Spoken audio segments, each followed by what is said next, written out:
Welcome to Birds of a Feather, where we bring to light the purpose and the power of building meaningful connections, the ones that create opportunity in our lives. My name's Jeremy. I'm the co-founder of Feather, and today I'm thrilled to be joined by Richard Rivera, three-time Chief Revenue Officer and author of The Champion Sell, which, by the way, is a brilliant book. I've got it right here. It's focused on the art and the science of building buyer champions. And Richard trains the best-of-breed sales organizations, teams like Zscaler, Dell, Cloud Zero, and Trellix. And he's really had an incredible career, from strategic contributor to executive leader in companies like Blade Logic, BMC, Medallia, Fuse, Dialpad, Monetate, Vibes, and Lacework. Man, it's quite a list there. But I think, as Richard, you and I were chatting just a minute ago, like, you made such a big impact for me early on, just in the first interaction that we had, because we met a couple weeks into when I was working with Feather, going through this market pivot.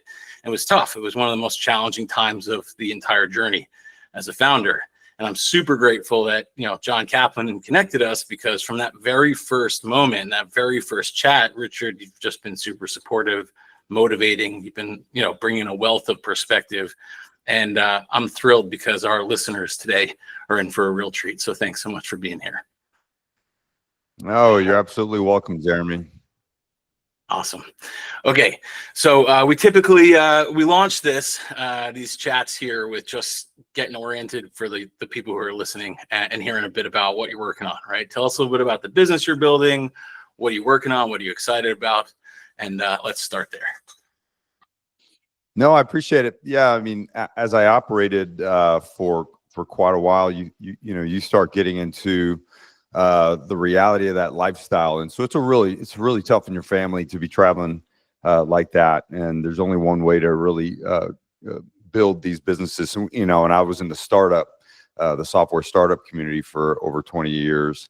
And, it's growth stage, it's venture capital backed, or maybe, private equity. And so there's a real push and a real timeline. And so you start getting to where your quality of life doesn't necessarily align. And for me, the older I got, I started getting more in touch with really what my general purpose was in this life.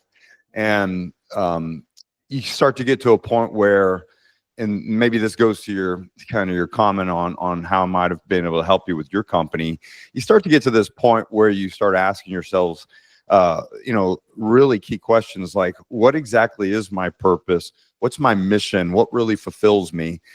And, after operating for a while, I started realizing those things really weren't balanced. So as I started writing the book while I was operating for probably 3 years on the road, I started realizing how it was feeding what fulfills me. It was feeding my general purpose, which for me, it's really to serve people. And I kind of look at my purpose like a river. The power of a river is twofold. It both guides you and it nourishes you. And so as I started framing, look, this is what I want to be able to do with my time, the book started completing.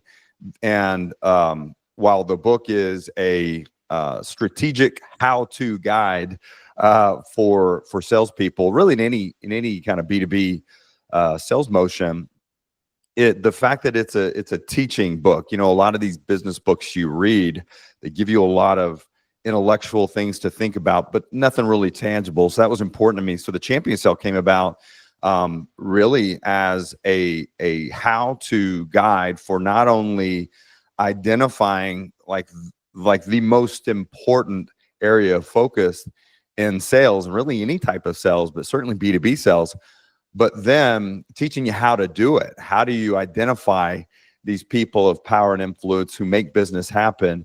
How do you get them committed to you? And then how do you work with them strategically to get business done? That's what the Champion Sell is.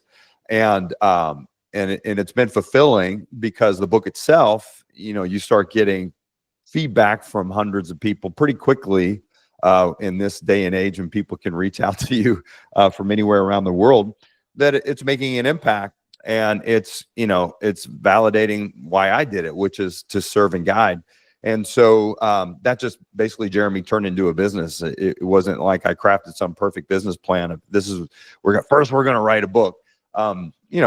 Tech companies started coming to me, enterprise sales forces, biotech sales companies started coming to me and said, look, this is a gap. We feel like we know our technology. We feel like we know our pitch, and yet our pipeline isn't moving. Our win rates are low. And we think that the number one reason is that we're struggling in this human connection of selling to people, selling the right people, selling the right way with them. And then once you build the relationship, figuring out what do you do with it. That's kind of how the champion sale came about. That's how my training and consulting business came about. And so that's kind of where we're at today. In fact, I guess that's why we got introduced. We have very similar missions in this human mission. Yeah, I love everything about it. One of the things that I liked most about the book was the marriage between science and story, and being able to really make it relatable, but also making it believable. And, we listen to a lot of podcasts about leading indicators and using metrics and how important it is to not micromanage through the lens of data, but to use it as a tool to help people level up. And I thought you did a really nice job with that. I guess one of the questions I have for any aspiring authors who might actually be listening to this right now, you mentioned being on the road for 3 years and kind of cracking open the journal, I'm sure, writing things down. What is it really like writing a book?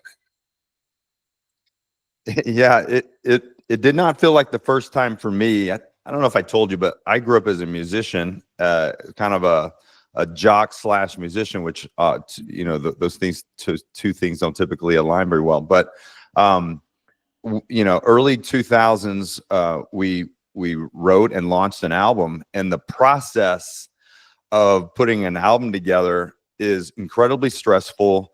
You're on a tight budget in your late 20s, a very limited budget, and you're working with the egos of other musicians. But at the end of the day, it's kind of a team sport. We all have our roles. A lot of late nights in the studio, but creating that album was kind of the precursor for writing a book. To answer your question, you're committed to it. You're doing it for the right reasons, because it's going to be so hard to do. My mentor, someone well known in the enterprise sales field, this guy named John McMahon. Well, after John's career as an operator, he wrote a book, Qualified Sales Leader. It's the best book ever written for sales leadership and sales management.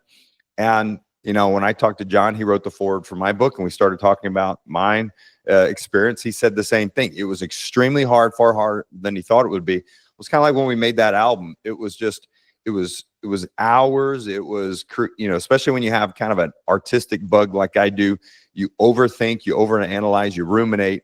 But the difference in the writing the book is I wanted the outcome to be different. I really didn't know what the outcome we wanted to be with the album. We just wanted to write songs. We didn't even care what genre we wanted to write them. It was Texas country, but was it really rock? We didn't really know. And thus, when it came out, I didn't really love it. It's still on Spotify today, and I don't even want to listen to it. When I wrote the book, I said, I want to love it. I want it to serve its purpose, which, like a river, I want it to nourish and guide people. No BS. I want it to be immediate value within the first 5 minutes. And I want it to be this thing that makes you want to keep reading. And then immediately, my number one rule was I wanted to write a book that people can immediately apply to their forecast this quarter, and they will make more commissions because they spent $15 on a book. And so I was just far more focused. So advice to anybody is, number one, do it for the right reasons. It needs to align to your general purpose. Like I think it was Merle Haggard said, the key to writing songs is to know what you want to say. And so same thing with the book, serve a purpose. But it's going to be really hard. So you're going to have to be very purpose driven, focused on what you want out of it, and then determine the outcome that you want from it. If you were to love this book, or whatever it may be, building a house, if you were going to love it, what would that look like? And kind of reverse engineer that and constantly test against it. It's no different than your business strategy. If you were to write an outline of what exactly does Feather look like 5 years from now or 10 years from now, and that's a non-negotiable outcome. This is what amazing looks like. Then you reverse engineer, and you can constantly test against that and pivot and rewrite. And that certainly led me to a place where I couldn't be more satisfied with the book, and the validation in the market is extremely positive, and I feel really good about it. Yeah, it's awesome. You talk a lot about the 5 elite sales habits, kind of like publicly sharing that as well as talking about that in the book. I'm sure there's a few folks who may not have had the chance to read it just yet. Can you go deeper just for a moment? Like, how did you come up with that construct? And maybe even before that, like, what is it? Why does it matter? What's the framework? Yeah, so some context. I came from a very disciplined sales playbook. There's a lot of sales organizations out there who are still trying to figure it out. In fact, I would say sales is broken today. So a lot of companies are trying to figure out, they're over-tooled, over-processed, systems to track, train, predict, analyze, even automate with AI today, and yet sales is still broken. Over 70% of sellers are still missing quota. It takes 9 to 12 months for a rep to ramp. And frontline managers, who should be the force multiplier, I mean, they're chasing the business when they should be leading it. They're buried in compliance and metrics. So I was experiencing that. I was feeling that. And so as I started trying to assess what exactly is the root cause for that, like I said, I came from a background of very disciplined sales playbooks, methodologies, process, frameworks. I was in the original class in the B2B world, probably the most successful, the most elite sales training agency out there over the last several decades is Force Management. You mentioned we got introduced through their founder, John Kaplan. I was in the very first course. I mean, I was around excellence, and yet with all the processes and playbooks, we still had the same challenges. Over 70% of the sellers still weren't making quota, and it was still taking 9 to 12 months to ramp someone. So just from a sales execution point of view, and looking at the root causes, we actually found that it was a people problem, wasn't a process problem. And when we double clicked on that, we started looking at what are the patterns for those who are consistently successful, and what are the things that are missing when we look at all those who aren't hitting quota, who aren't productive. And it came down to a few things. But first off, it was clear that those that weren't getting productive were selling at companies. It's like, if you think about two people meeting in a bar or meeting in an airport, and they have like a real disconnect in their conversation. It's like they're trying to accomplish something that's disingenuous. And so I saw that emotional disconnect. And more importantly, I saw that the people with power and influence weren't involved in the deals. They weren't connected to the value proposition, and nobody was committed to trying to make it happen. So thus you had salespeople selling at companies. Okay, so I said, well, if it's a people problem, and thus it's the lack of champions, and these elite sellers, they consistently, above all else, more than anything else, they build champions, and they strategize, and they sell with them. All right, so how do we get to teaching people to solve a human problem? And so if you just mentioned these 5 elite habits, if it's a people problem, I would say that it's focusing on your mindset and your habits to overcome that. Why? Because setting, rigid skills and rigid methods and rigid frameworks is incongruent with how humans react to us. Humans have personalities. They have different situations they're facing. They have different moods that they're in that day. And in business, they have different personas. And so they care about different things. And yet your solution results in a conversation or a relationship. And you got to figure out a way how to make that work. So I believe in the power of habit. Charles Duhigg wrote one of the best habits around that, called the power habit. And it's really understanding, look, if we can form our habits as humans around creating connection with people, creating commitment with them in business, building trust with them, getting to a point where we can empower them. If we can focus on our habits, we're basically going to be more agile. I was a football coach in my first career. We trained your ability to adjust with the play. It's 7 seconds of chaos. So where's the eyes? Where's the footwork? What are the habits? And now you let them play. Same thing in business. And so the 5 habits turned into kind of the evolution of of a deal. First, you need emotional. ELITE is an acronym. First, you need emotional connection with someone. That means you need to have the awareness of how human beings react and make decisions. You need to have a certain level of empathy so that you can find a way to connect what you sell and the goodness of what you sell to them. Once you get emotional connection, then you need to lead their vision. Why? We buy on emotion, we justify with logic. I'm not going to intellectually buy because you have some great differentiators or because you have this perfect pitch. I may validate my emotional decision, but can't you show me a vision that you can lead me to that I care about? That's what elite sellers do. Outcomes-based selling in its simplest form.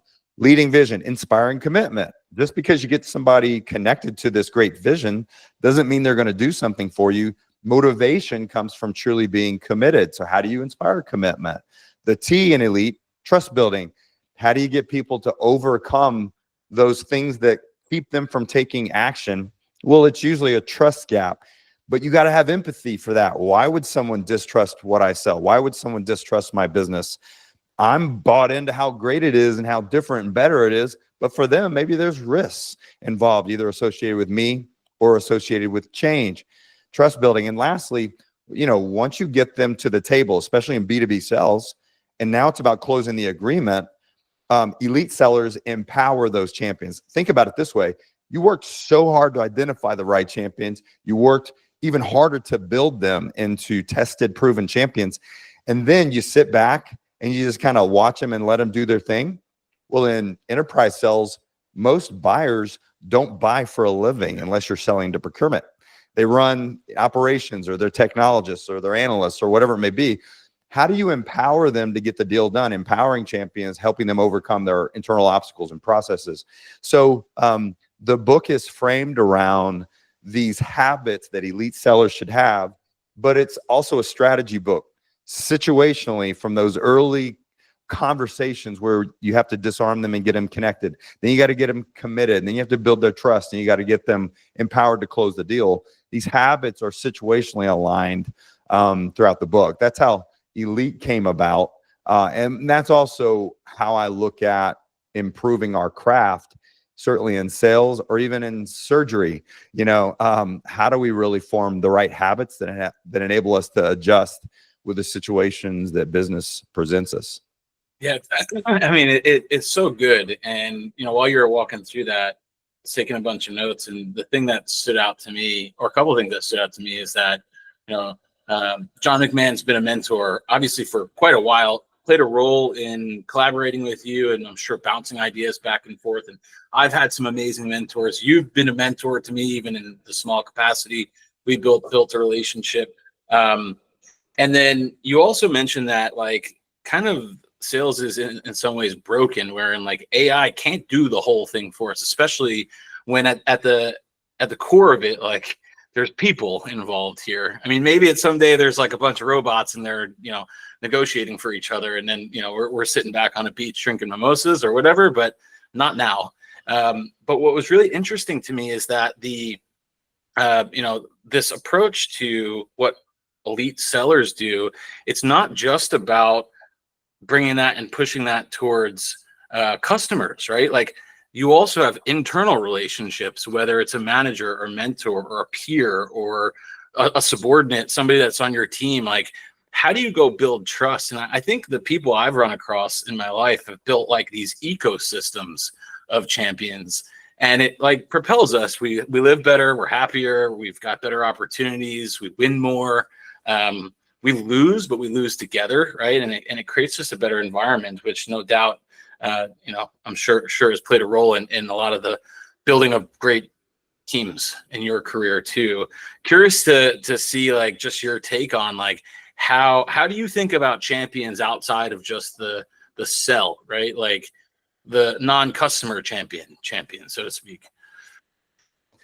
Yeah, and it's funny that you bring that up, because so many times when I was asked to give career advice, or maybe you have someone on your team and they need some advice, just bringing to their attention that they don't have any champions and helping them understand. And it's actually kind of disarming in the moment to realize you don't have to be perfect in how you do your job.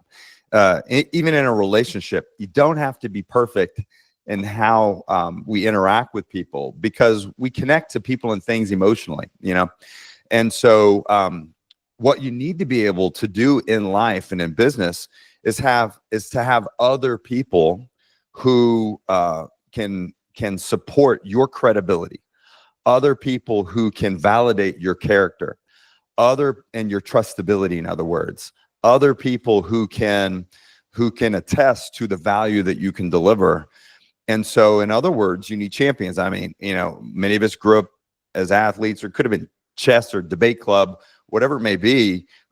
This concept of a champion is a winner, right? And obviously, that's one usage of the term. This noun, this idea of a champion, it's a completely different category of thinking. Thinking of a champion as someone who they have the ability, they have the capacity to make a difference in either your life or your career or your business. So in other words, they meet criteria like power and influence. Maybe if you want a champion versus a mentor. So a mentor can give you advice because they have experience, but a champion is somebody who has the power and the influence to actually enable change and to empower change to get you where you want to go in life. And so in business, in your company, having someone who is your champion isn't always necessarily just because you adopted the skills, you followed the process. Somehow they emotionally got connected to you. And thus, from then, their champion milestones is they got committed to you, they trusted you. And at some point, they got motivated that, yeah, I'm going to help this person. And so how does that happen in sales? Well, you're intentional about it. It becomes your North Star. It's your ethos. I am not going to do anything else in this deal beyond I'm going to build a champion. And if I don't, I'm probably going to lose the deal in spite of everything. Same thing in life. Same thing in business. I've just joined this company. I'm an employee. How do I find a way to build an authentic, genuine champion? Not to kiss somebody's ass and to find a way to get them to manipulate them into liking you. Actually earning the credibility that they say, look, I'm going to support them. That's critical. And so the question is why? Why is it so important to have champions in life and to have champions in business? It goes back to kind of the fundamentals of emotional connection that we teach in the book. We humans, while our personalities are all so different, we're actually all wired mentally the exact same way. Our brains are wired to naturally react to things and people, new opportunities, through emotions, predominantly an emotion of fear response. We want to protect ourselves. And so most of our initial reactions to things are risk aversion. You're a threat. I don't know you, or I doubt that you're going to be able to help me. In fact, if you do what you say you do, I can think of 5 reasons why this is going to cause problems for me. And so most people, especially salespeople, we're not attuned to that. Us parents, we're not attuned to that. We're not empathetically aware enough that, hey, there's going to be a fear survival response. I call it survive, thrive, think. I got to react. I got to figure out a way to disarm these survival instincts. And so we all have these survival instincts to protect ourselves, but we also have this other big emotional part of our brain called our thrive state. That's, while it's also emotional, it's actually predominantly about joy and wanting positive outcomes and happiness and great success. And so this survive and thrive part of our brain, science says it's actually where 98% of decision making happens. And so if we're essentially emotional creatures, one of those things that science has taught us about our emotions and fear is that we have a fear of being alone. We desire people. It's just a natural response. Why do over 50% of divorces fail? It's because in the first place, when we made the decision to get married, we were making that as a fear response. We didn't want to be alone. We were settling. We weren't really being thoughtful that this is the right person. Why do we turn over 60% of our employees? Because we were fearful we wouldn't hire on time. We were fearful someone wouldn't want to work for us or whatever it may be. And thus we rush those human decisions and we settle. Why? It's because we don't want to be alone. We fear not wanting to have community around us. So what's so interesting about business, with businesses about metrics and numbers and hitting revenue, is actually business doesn't happen without people in community. And so what's the number one reason a business will fail? Well, strategy is pretty big. Well, beyond that, it's people. You got the wrong people on the ship. So how does that actually manifest in our decision making with relationships and the prioritization of people?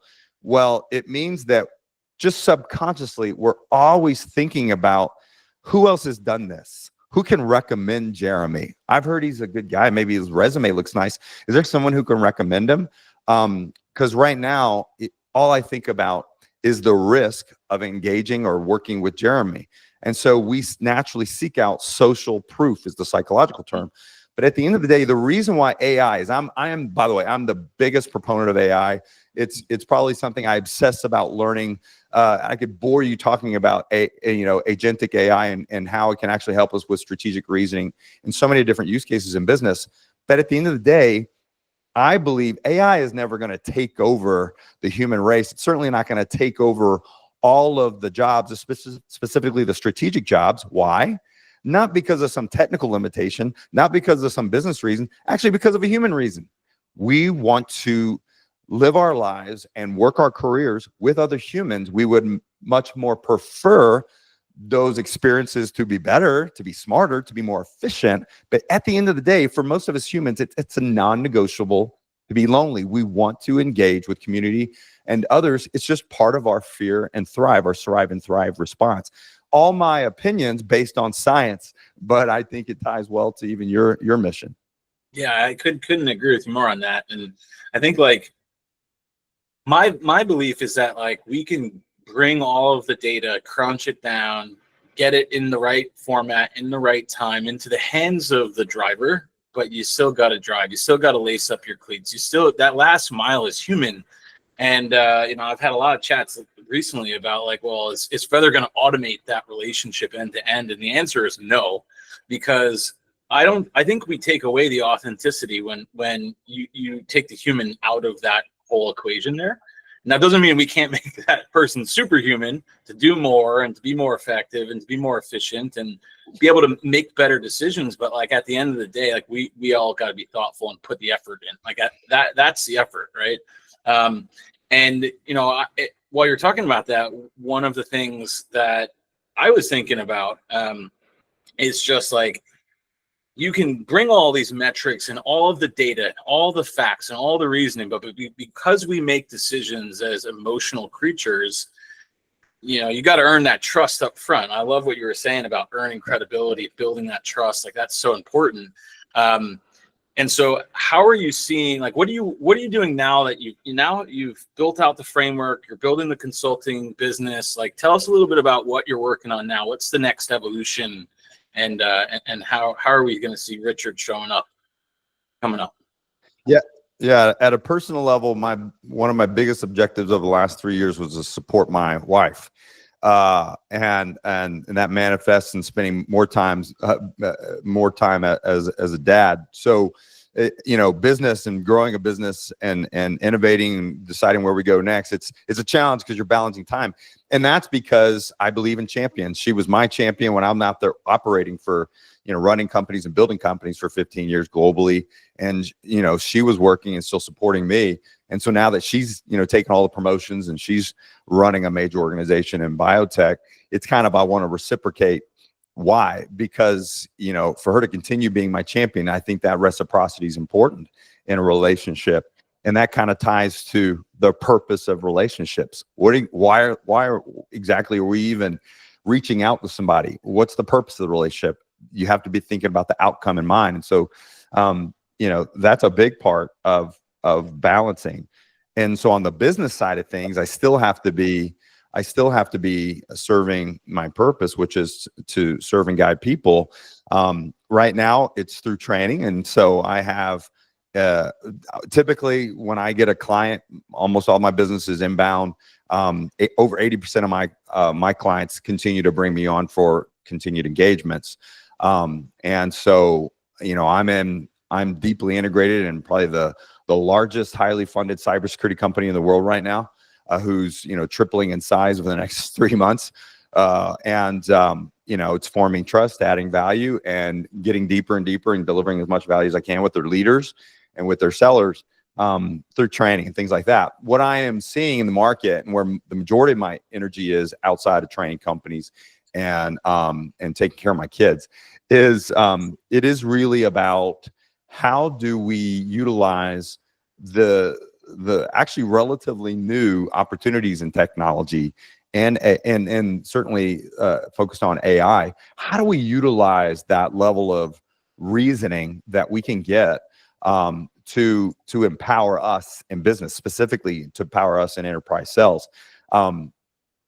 Like I said, there's a pretty big kind of viral thing going on that you see on LinkedIn, where sellers are looking for all the sales prompts they can find for ChatGPT, and that's great. They're being resourceful. ChatGPT is one of my favorite inventions since the iPhone. So I think that's great. At the end of the day, though, just taking your eyes off of what is your actual purpose right now. If my purpose is to build champions, strategically win in this deal, or maybe as a business, a small business owner, I've just opened a new salon, and my purpose is to grow my base and things like that, then how can AI help me frame up my thoughts, speed up information and ideas? But where I see the opportunity is where it can actually help me with strategic reasoning. I think that's the biggest advancement. That's where the majority of my time is spent. Why? Not because I think that that's the opportunity of agentic AI. Absolutely it is. But it's because I think the hardest part of sales and the hardest part of business is real-time strategic decision-making. That's actually where I see the biggest gap. That's actually the number one reason I think I see sales is broken today. I see it in the execution of business. I see it in pipeline generation up front. I see it in business strategies, not only of small business owners.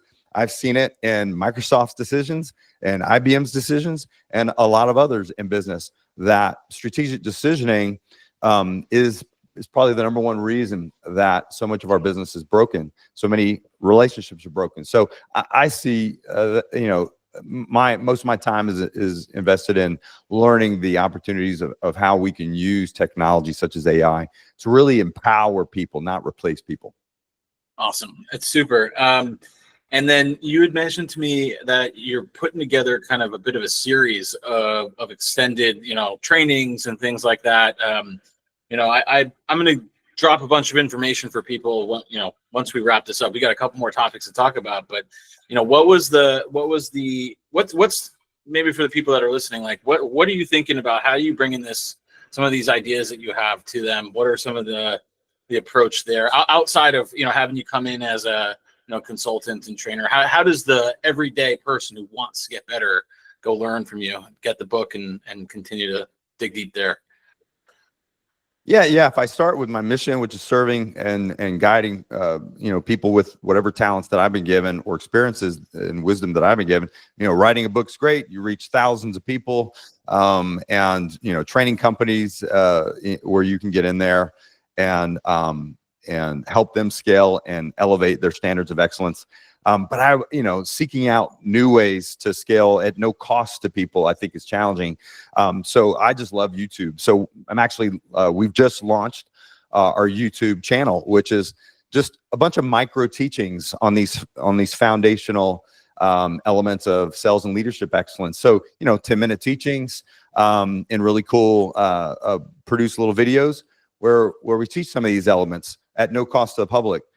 Enabling people to maybe find that one thing that was keeping them. Maybe it's a salesperson who was figuring out, what's the one reason why I send 100 prospecting emails a day and no one replies, or a sales leader saying, look, I think I really know how to sell this. I'm a pretty motivational cat, and yet only 15% of the people on my team are getting productive. Why is that? So being able to help through topics across champion-based selling, medic-based qualification and strategy, sales leadership, and we'll put more and more topics out there. So very excited about that because it's just an easy way for people to learn. That's how I learn. I don't know how to do anything in my house, man. I mean, I don't know how to fix anything. So, but with 5 kids and colleges and 4 girls who I've got to pay for weddings, always looking for ways to save a dime. So when my garbage disposal, stops working, I can go on YouTube and I can figure out a few tips to learn how I can fix it myself. So YouTube has been a joy for me to be a consumer of. So I'm really excited about the new channel. I think it's a great way for people to learn at no cost, at their own time, whenever they need to, however they need to. So I think that's a big gap. I just don't think that there's a lot of credible enterprise sales and leadership teachers and guides out on YouTube. I think there's a lot of noise out there. So for what it's worth, I'll put it out there. People can go out and look at the Champion Sell YouTube channel today, and hopefully they get value from it. Super. That's great. Yeah, we'll definitely drop a link to that as well. And I can totally relate to the having to get on YouTube to figure out how to screw in a light bulb myself as well. So I'm right there with you. We're probably racking up views on the same videos. But I want to go back to something that I thought was really interesting that you were saying. So you were talking about reciprocity, right? Like, and also like champion building isn't just like we're in a deal. Now I need to go and build the relationship. It starts from that initial touch point. And, there's kind of this convergence of there's so much noise and so much information that's accessible. AI in a lot of ways and a lot of tools has been able to make that become more streamlined to people looking for it, but also people who are not looking for it. And so what I've noticed, especially in the early stages of building pipeline, and there's just a lot of noise happening right now.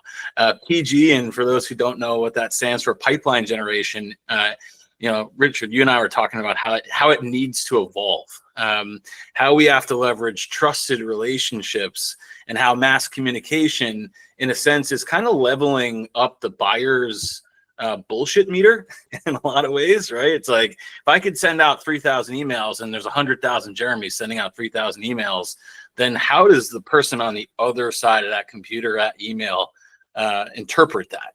And I'm curious if maybe you could give us a little bit more about your thoughts on, trusted relationship, building that, those synergies early on when we're kind of inundated with noise. How are you thinking about that? Yeah, it's a big question. In fact, you always can kind of see the trends of where people are struggling in terms of by seeing what are the LinkedIn topics, and so I would say when it comes to enterprise sales, probably there's no question the number one topic is prospecting, pipeline generation, and there's a lot of reasons for that. I would say that they're probably pretty common sense. There's far more alternative solutions nowadays. All right. So first of all, if we're going to enter this topic, all right, let's just put our empathy hat on. And I want to kind of answer the topic because I know you have a broad audience. When we're talking about prospecting, we're talking about pipeline generation and B2B sales.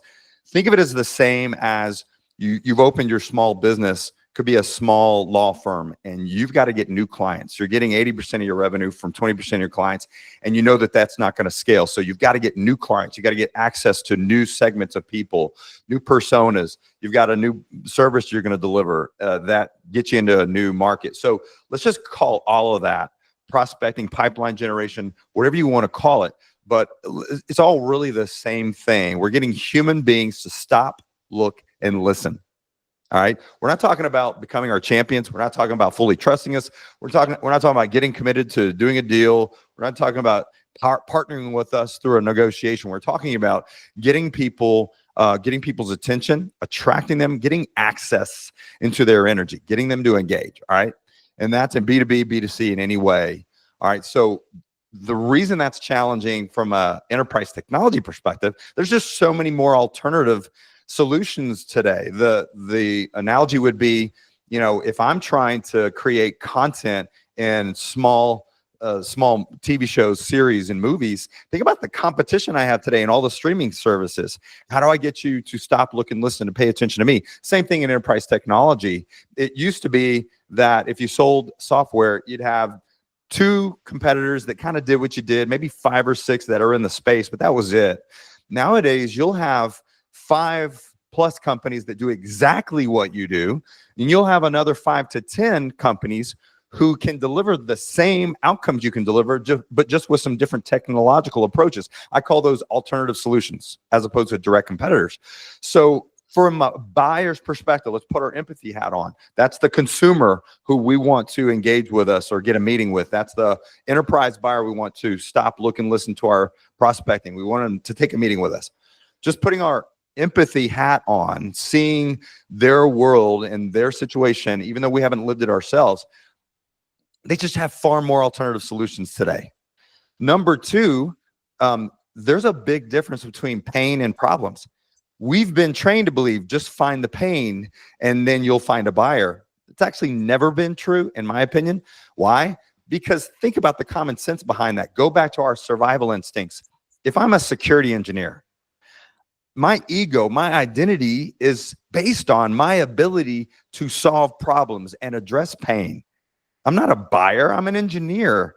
If I'm an architect or if I'm an attorney, my mindset is about solving problems. So in other words, everybody's got pain, and a lot of people drive their identity and their ego based on solving the pain. So for you to come around and say, just because you have pain, you need what I sell, it's not true. The question we should be asking in this question you're asking around pipeline generation and outreach is, where's the inflection point between when a pain becomes a problem? Meaning the business, the people have decided we got to solve this pain. It's big enough. And so in the effort to outreach, it's not about what sales prompt you can write in ChatGPT. It's not about like what channels that you can send your ads to. It's really about connecting with a human. And that comes down to the same guidance I gave you in terms of our decision path: survive, thrive, think. If I know in my outreach, in my advertising strategies, in my website copy, if I know that a human's initial reaction is a survival instinct, that's got to be disarmed. And what are they surviving? They're surviving something they fear, meaning a problem that is relevant to what I sell. I've got to attach myself to those problems that are relevant to what I sell and relatable to the people I'm contacting, beyond anything else. So in other words, my initial advertising spends, my initial outreach, my initial messages, my cold calls, whatever you want to do in your methods, I've got to disarm the survival brain. I've got to let it know I'm not a threat. You care about solving these problems. Those are the problems that I deal with.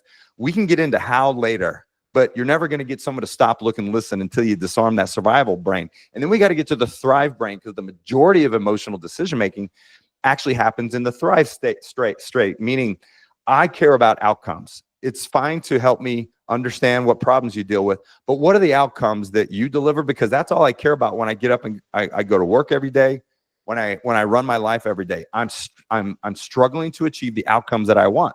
So make it simple for me. Keep it short, make it to the point. Tell me the outcomes that you deliver that I might relate to. Those 2 things, survive and thrive, outcomes-based outreach.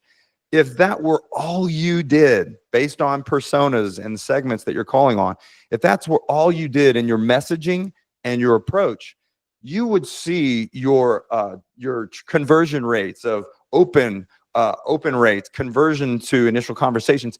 You would see that skyrocket much higher than it is today. The number 1 enemy of sales conversation and sales communication today is emotional disconnect.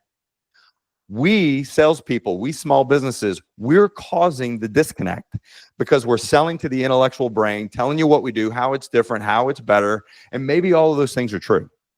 But we haven't emotionally connected to the things that people care about. John McMahon used to say, I walk into every sales call with so what written on my head. Why would you even care? And going with that curiosity and making our outreach be about that. Look, from an empathy perspective, I know you're only going to stop, look, and listen if I can attach to the problems that you care about and the outcomes that you want for yourself. And if you can make that emotional connection, and then maybe even I've attached to some other people in your relationship community that you trust, could be partners, could be other businesses, that I can kind of disarm this distrust of me, that letting me know, hey, there are other people who vouch for me. If I can combine those two things, my messaging and approach based on problems I'm solving for, outcomes that I want, combined with community who can connect us and vouch for me and kind of give me some credibility. If I did those three things, I'll find myself building far more pipeline at far more efficiency. But that's not where the world's at today. It's all about tools, all about AI, it's all about automation, more ad spend, and we're actually creating the disconnects that are preventing us from forming the relationships and engagement that we need. Yeah, what would you look at that? Be intentional, be thoughtful, think about the other person in the message, and work on that, and find a way in through a trusted resource. And yeah, I mean, it works. PG definitely works, and especially in the biggest, most complex sales and companies out there, right? Like, got to own that. I just think that with the more noise and the more automation, and going back to what we were talking about earlier, like the more end-to-end kind of, hey, this one agent or these 10 agents are going to solve for this whole thing, and then you don't even need salespeople or whatever that is. It's just causing more friction and less trust. I know every time that I get an email, there's a couple other feather companies out there. One that does furniture, and I get an email about like how they want to be a partner and and all these things, and they reference something that's like totally unrelated. And I had the time to even open the email to read it. I'm like, I can't even tell you how fast you stopped the relationship from starting, even before we could get it off the ground. I've got a great story. I think that'll relate. So I wrote the book called The Champion Sell for people who aren't enterprise sales or aren't from this MEDDIC methodology background. A champion is a buyer. It's a person of a specific buyer, someone of power and influence who actually can support you and be your advocate. They can actually move mountains for you to get deals done. So it's a champion. So one of the champions I wrote the book about was a director of IT for one of the largest technology manufacturing companies in the world, based here in Austin. And we formed a great friendship and relationship during the sales process back in 2005, 2006. And so it wasn't that I was trying to form a relationship. That wasn't my objective. My objective was building champions, getting them connected to our value proposition. Why did I already have that mindset? Because I wasn't a technologist. I didn't know technology. Like I said, I was a football coach before I got into sales. So I didn't really know what I was talking about most of the time. I didn't even know what my engineers were demoing most of the time. So I focused on people. And so I kind of, accidentally formed this friendship. He was far more intentional about making sure that we connected, because he just thought, hey, I like your character. You're a good guy. Let's form friendship. Well, he's from Greece. So I was at a company called Blade Logic. We got acquired. And then as a part of that acquisition, they allowed one of us to be the representative to this elite champions, kind of like a president's club on steroids. The top 15 out of 500 sellers got to go to this thing to Greece. And so I was the Blade Logic nomination. They sent me to Greece. Well, it just happened to be the same time this friend of mine, this client of mine, this champion, was going to be in Greece visiting his family. So we actually got together while we were there, saw his family. We had this great time. And then over the last 20 years, we kind of drifted apart, as many relationships do, which is sad. I mean, I'm not someone who actually has a very big social circle. So the fact that I actually had such a genuine friendship. So I wrote the book. The book comes out, and you know how LinkedIn works. These algorithms do what they do, and somehow he's in IT at a different company, a big top 5 auto manufacturer, and he gets this pop-up, in his feed that I wrote a book, and he reaches out to me out of nowhere. We both live in Austin, Texas, and I said, "Oh my God, I'm so grateful that you reached out. Let's get together." We got together for lunch. And now we get together all the time. I'm mentoring his son as he's getting into the workforce. And we formed this beautiful relationship as if, it was still back in 2006. So kind of connecting that to the conversation we're having about people. Okay. So, well, we're at lunch recently, and I'm asking him, like, tell me about what it's like running IT for this big auto manufacturing that you're at. He said, it's pretty frustrating. And he said, we have vendors that we've been working with for years, and we trust them and we know them and we like them, but we can't get them approved. We have an agent first policy here. What's an agent first policy? We had to explain that an agent is a type of software that utilizes generative AI, large language models, and it actually can deliver human reasoning. He said, well, we have an agent first policy here. So if you want to come internally and recommend to the business that we buy a new piece of software, you're going to have to build a formal business justification for why an agent can't do it. So I recently, this morning, he said, I had to have a really tough call with one of our vendors that we've had this great trusting relationship with a long time. We said that there's really no way you're going to get in here. And they're like, well, we've committed the deal. You've got to find a way to make it happen. We told the board this deal is coming in. And beyond the BS meter, he just said, I get all that, but your solution isn't agent-based. And there's no way I can build a justification of why we can't get there. And I said, well, why wouldn't you just have agents everywhere? Does that mean you're just eliminating software? He's like, no, we only have like 1 or 2 agents in production all over the whole organization. And I said, reconcile that for me. He said, it actually comes down to trust. While the leadership of our company believes that we need to have agents running everything, probably because they learned about them at a conference, the people who are on the hook, our reputations are on their line. We have pensions, we have 401ks. We need a human aspect to make us feel like even if software is automating it, we need to have people. In fact, we need to feel comfortable that our people are still involved. And it really comes down to the psychology of us humans. Logically, those agents can do a lot of those tasks. They can monitor the servers and the network, and they can see anomalies going across their cloud. At the end of the day, though, if the organization and the workers who are on the hook don't feel like there's human beings that they can trust, that have their back, that are going to participate in their success, it's going to take a while for them to be able to fully commit to allowing a non-human to control their outcomes. That day's going to happen, but I think it's going to happen a lot slower than we think. And so knowing that, how do we really, instead of thinking, how do we optimize automation? How do we optimize AI in our business? We need to get educated about what AI can do. Because if you're not educated, you're missing out on opportunity. I think it's the wrong question. The question needs to be, how do we optimize the power of humans? And how many of us small business owners, how many of us tech companies can honestly say we are optimizing our community, our network, the people who already trust us, our customers, for God's sakes? How many of us are actually optimizing the people assets and the people resources we have in front of us? Most of us are creating a disconnect and making it about non-human things where we have this huge asset in front of us and leverage, a human leverage in front of us. So my point is it's pretty interesting. The power of humanity and the power of community and relationship is far more present as technology innovates than we think. And I just think it's an amazing trend that we're seeing as technology innovates. Most people that are really winning categories and winning in business are actually focusing more on human community and relationship. Yeah, couldn't agree with you more. I feel like I've been saying that a few times today, but I am so locked in with what you're talking about. In fact, like one of our taglines is, where intelligence meets human connection, right? And that's what we're focused on. Optimizing the human, the intentionality, the thoughtfulness, the delivery. I think it's so spot on.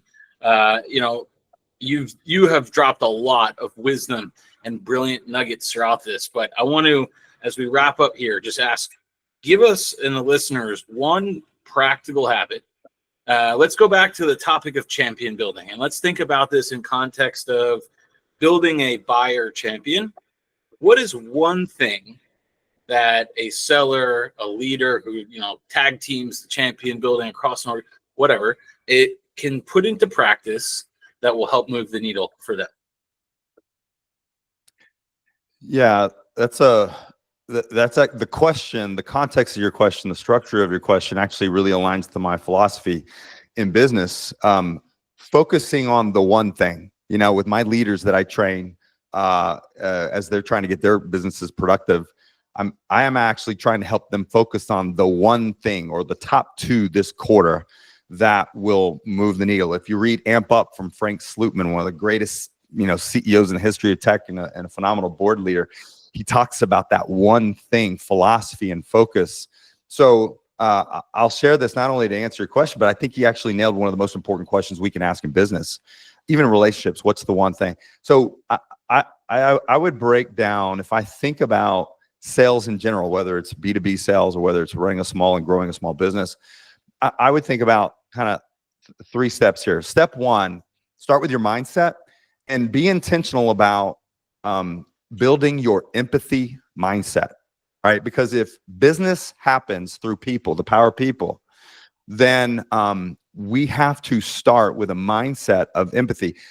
For years and years in sales leadership, we talk about hiring profiles. What's the right hiring profile? And all these acronyms come out.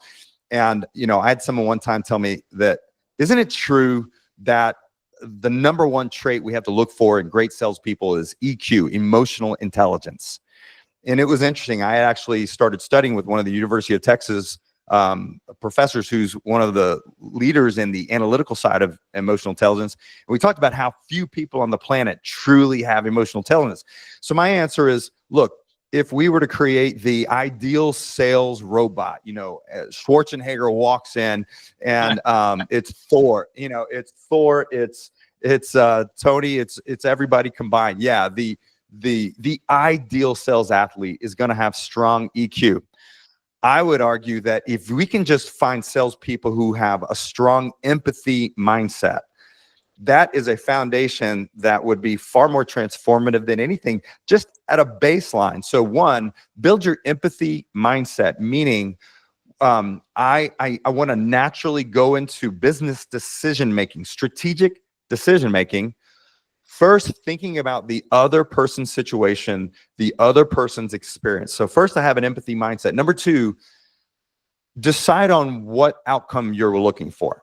So if it's a relationship, what is the outcome? What is the result I'm actually looking for here?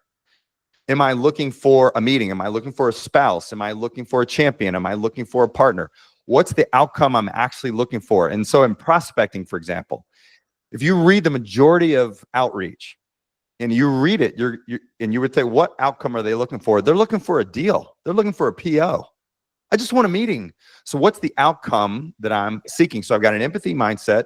I choose the specific outcome I'm looking for. And then 3, with that empathy mindset, I learn what exactly would prevent that person, that buyer, from meeting the outcome that I want. In other words, if I'm selling a new technology, what's the risk of meeting the outcome that I want? Why would they not meet the outcome that I want? Is there fear that this is going to be disruptive to them? Is change something that, in my mind, it's not a big deal because my innovation is so great, but is change actually a big deal to them? Does this cost incrementally more than the category that they're attaching me to? So number 1, do I have an empathy mindset? Number 2, have I chosen, what do I want out of this? What's the outcome that I'm actually strategically seeking, my strategic outcome? And then 3, for the person that I'm trying to get that outcome out of, why would they not, with an empathy mindset, why would they not meet me at that outcome? What's preventing them from that? And thus I build my strategy on eliminating those risk factors. I build my strategy on overcoming those trust gaps, overcoming those risks, overcoming those commitment gaps. And just by following those 3 steps, I'm going to get more meetings. I'm going to have great discovery calls. I'm going to get people to a certain stage of my sales process a lot faster. And having that continuous decision process at every stage of a sales process, maybe I'm at a proof of concept. Why would they not meet the outcome that I want? Say a proof of concept, I want vendor selection. Well, why would they not meet that outcome of vendor selection? What are the specific things in my test cases that they're going to need to overcome? So I think it's training these muscles. And this is why I come back to habits. Having the habits of getting people to meet you where you want to be. It takes empathy. It takes being intentional about what's the outcome you're searching for. And then it takes approaching your strategies from the other person's perspective, from in business, the buyer's perspectives. I love it. That's so good.